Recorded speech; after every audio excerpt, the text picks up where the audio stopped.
Film diawali dengan diperlihatkan itu hutan hujan tropis yang menjadi paru-paru dunia. Seorang aktivanan ke hutan Sarawak, bagian Malaysia dari Pulau Kalimantan, dirinya dari peradaban modern dan ingin tinggal di alam bebas. Salah satu yang disebut dengan suku Penang. Suku ini dianggap sebagai lainnya. Tukang perahu bahkan sudah memperingatkan Manser agar di hutan sudah bulat. Akhirnya Manser ditinggal seorang diri. Melihat orai sanca yang masih liar dan alam yang masih asri, ia mencoba bertahan hidup seorang diri.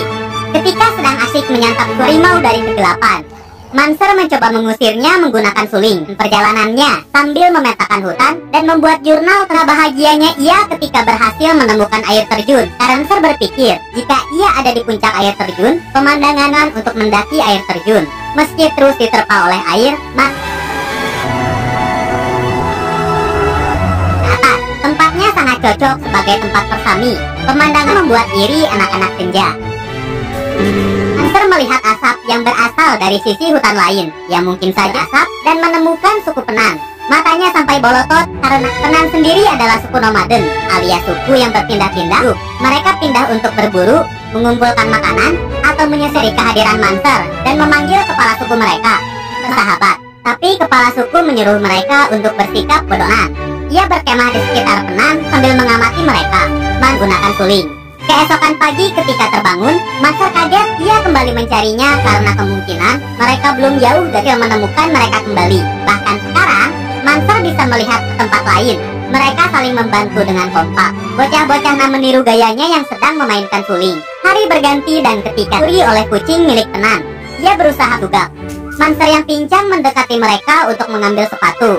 Ia berhasil mendapatkan kepercayaan suku Penang. Manser kemudian yang bernama Along Sega. Manser yang merupakan seorang pendatang cara Penang berburu.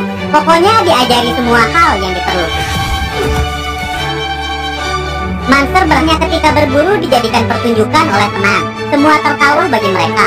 Sega kemudian memberikan benda berbentuk bunga, diarti sebagai bunga yang memberikan kehidupan. Manser masih melanjutkan dari Penang bernama Ubung, rupanya tertarik dengan Manser dan sebagai pendatang dari luar menahan dirinya. Tak lama sedang berpindah tempat. Rupanya ada banyak suku Penang dan mereka saja sambil memberitahu bahwa sepertinya ada orang-orang tadi kemudian berpindah tempat lagi dan menemukan surga buah-buahan sambil ngerujak. Ketika sedang mengambil buah, Ubung melihat siapa. Ternyata tanda X tersebut adalah tanda untuk penebangan pohon. Mencari pelaku yang memotong paru-paru dunia ini. Alangkah terkejutnya sudah dibabat habis menggunakan mesin-mesin berpolusi kan. Tidak banyak yang bisa mereka perbuat. Manser membujuk, boro-boro mau melawan. Mereka saja tidak dianggap, tidak disambut oleh para penebang pohon. Manser ingin bertemu, mengganggu kehidupan suku Penang.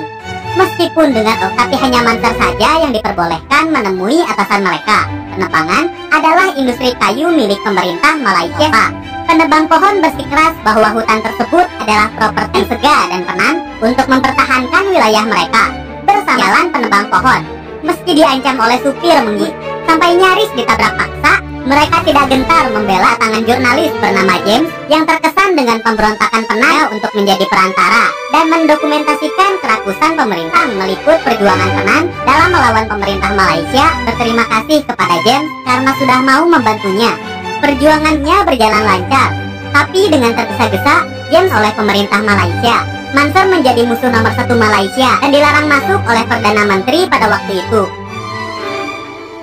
Oleh karenanya, ia terpaksa nyumput di hutan lawanan mereka. Yang bisa Manser lakukan sekarang hanyalah memberitahu bahwa para pemburu sudah memasuki hutan untuk mencari Manser seorang diri. Hanya berbekal ilmu yang diajari oleh pemburu dan menemukan poster buronan dirinya, dihargai sekian oleh para pemburu dan melarikan diri. Kejar-kejaran di antara mereka ketika sedang bersembunyi, Manser digigit oleh ular berbisa karena bisa mengancam nyawanya Manser. Ia pun pingsan karena bisa yang turun dengan deras. Manser tak sadar bahwa ia hampir tadi semakin parah. Dengan sisa tenaganya, ia merangkakkan yang amat menyiksa. Waktu pun berlalu. Manser tersentuh. Ia memutuskan untuk tinggal di hutan bersama Manser dan merawat luka akhirnya. Mereka memadu kasih. Hanya Tuhan dan alam. Manser selanjutnya bertemu lagi dengan James yang membawakan informasi terbaru. Informasi yang ia bawa melainkan pemerintah Malaysia. Manser ditangkap oleh mereka dan di perjalanan ia juga dibully oleh mengatakan ada undang-undang baru yang menyatakan akan terorisme dan harus dimusnahkan. Manser khawatir dengannya, Manser berhasil lolos dan memutuskan kembali ke tempat blokade. Di sana, Manser disuguhkan dengan pemandangan yang menyayat para penebang pohon. Sampai-sampai Penan menjadi korbannya. Tidak ada yang berubah. Penebangan terus dilakukan dan suku Penan salah menghinggapi Manser. Ia baru menyadari bahwa satu-satunya cara ke Swiss dan membawa masalah ini ke panggung internasional. Sekembalinya ke Swiss, Manser membuat konferensi pers Malaysia bersama temannya yang bernama Roger dan orang-orang yang satu pildana yang dinamai Bruno Manservan. Kemudian atau EC yang mengimpor kayu hasil penebangan hutan dari aktivitas impor tersebut. Pihak komunitas menawarkan kompensasi. Manser tidak bisa disogok dan tidak ada kata damai. Selain Manser mendapat berita menyedihkan dari Sega. Penan yang tergoda oleh program pemukiman negara untuk meninggalkan luar hutan, meninggalkan kebudayaan mereka, dan menyerah memberitahu publik dunia tentang kehidupan suku Penan yang semakin terancam. Pertemuan konferensi tingkat tinggi pada waktu itu, ia berhasil menarik perhatian media dengan aksi gilanya teruskan kepeduliannya terhadap suku Penan. Buat reputasi Bruno Manservan menjadi buruk. Sebuah harapan tiba Sekretaris Jenderal PBB dan mengajaknya untuk berdiskusi melestarikan hutan.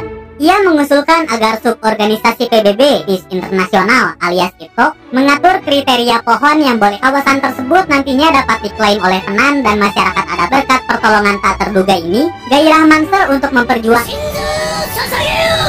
semua berjalan lancar. Selalu yang rakus menemukan celah untuk menebang kawasan hutan lindung sehingga kawasan itu tidak bisa disebut sebagai tempat tinggal mereka. Sempit, dan itu berarti semakin banyak hutan yang boleh ditebang. Hebat Roger yang menemani Manser dari awal akhirnya memutar sendirian yang ditemani dengan jurnal perjalanannya bersama penataan rinci wilayah Penan yang bisa ditinggali oleh mereka, yaitu masuk melalui Indonesia dan melewati batas negara. Saksi ketidakpedulian pemerintah terhadap Penan.